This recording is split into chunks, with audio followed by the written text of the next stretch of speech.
बागेश्वर धाम के कथावाचक पंडित धीरेन्द्र कृष्ण शास्त्री के दावों प्रतिदावों से जुड़ा विवाद थमने का नाम नहीं ले रहा।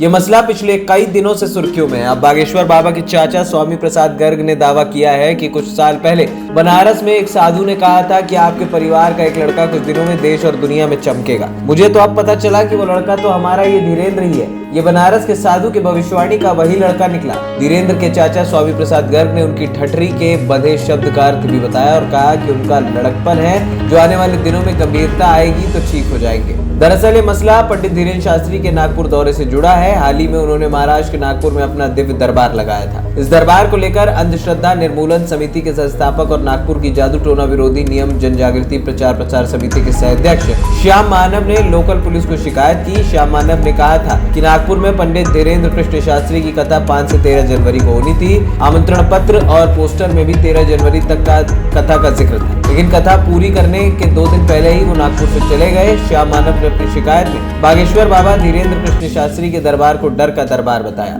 इसके साथ ही उन्होंने कार्रवाई की मांग पुलिस से की। अब आपको बताते हैं कि समिति ने जो चुनौती दी थी वो क्या थी। दरअसल अंधश्रद्धा निर्मूलन समिति के संस्थापक श्याम मानव का कहना है कि समिति अपने 10 लोगों को धीरेन्द्र कृष्ण शास्त्री के सामने लेकर आ जाती। उन्हें अपने अंतर्ज्ञान से उनके बारे में बताना था। इसमें उनका नाम, नंबर, उम्र और उनके पिता का नाम बताना था। उन्होंने कहा कि अगर बागेश्वर बाबा उनके सवालों का 90% रिजल्ट भी दे देते तो समिति उन्हें 30 लाख रुपए का इनाम देती। श्याम मानव के मुताबिक धीरेन्द्र कृष्ण शास्त्री ने चुनौती नहीं स्वीकारी और 2 दिन पहले ही नागपुर से रफू चक्कर हो गए। वहीं बागेश्वर धाम के कथावाचक पंडित धीरेन्द्र कृष्ण शास्त्री ने नागपुर की समिति को चुनौती को स्वीकार करते हुए उनके 30 लाख रुपए के ऑफर को भी ठुकरा दिया। उन्होंने कहा कि वो फ्री में ही उनके सभी सवालों का जवाब दे देंगे। बस इसके लिए समिति के सदस्यों को रायपुर में 20 और 21 जनवरी को होने वाले दरबार में पहुंचना होगा। उनके आने जाने का खर्च भी वो देंगे, लेकिन समिति के प्रोफेसर श्याम मानव ने रायपुर आने से इनकार कर दिया।